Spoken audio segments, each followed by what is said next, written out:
கொழும்பு புறக்கோட்டை முதலாம் குறுக்கு தெருவில் அமைந்துள்ள ஒரு கட்டிடத் தொகுதியிலே பாரிய தீப்பரவல் சம்பவம்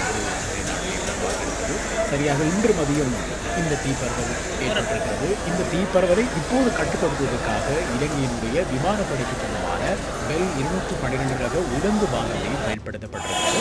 அதிகமாக தீப்பரவல் ஏற்படுவதன் காரணமாகவும் அந்த பிரதேசத்துக்குள்ளே குறிப்பிட்ட அந்த கட்டிடத்துக்குள்ளே பயணித்து தீயை கட்டுப்படுத்துவதற்கு ஏற்பட்ட சிரமம் காரணமாகத்தான் இப்போது உலர்ந்து வாகனத்தையும் இங்கே வரவழைக்கப்பட்டிருக்கிறது.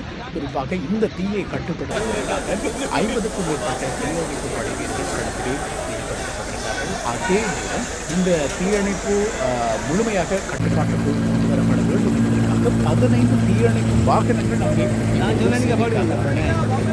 முதலாம் தேர்தலில் இருக்கக்கூடிய மின்சாதன கடையில் தான் தீப்பரவல் ஏற்பட்டதாக சொல்லப்படுகிறது. ஆனால் இந்த தீப்பரவலுக்கான காரணம் இதுவரையில் கண்டறியப்படவில்லை.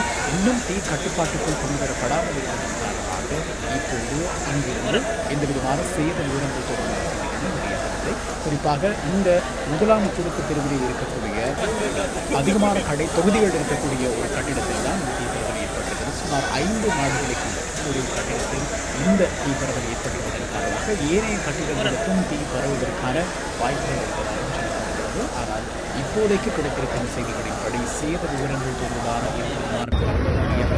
இப்போது தீயை கட்டுப்படுத்துவதற்காக 15 தீயணைப்பு வாகனங்கள் 50க்கும் மேற்பட்ட தீயணைப்பு படை வீரர்கள் களத்திலே இறங்கியிருக்கிறார்கள். முழுமையாக தீயை கட்டுப்படுத்துவதற்கு இன்னும் சில மணித்தினங்கள் ஆகக்கூடும் என்று சொல்லப்படுகிறது. இப்போது தீயினுடைய தீவிரத்தை கட்டுப்படுத்துவதற்காக இலங்கை விமானப்படைக்கு சொந்தமான பெல் 212 ரக உலங்கு வானூர்தியும் இப்போது பயன்படுத்தப்படுகிறது.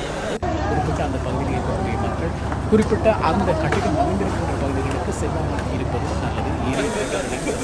முடியுமான அளவுக்கு இந்த விபத்து நடந்திருக்கின்ற பகுதிகளுக்கு செல்வதை தவிர்த்துக் கொள்வது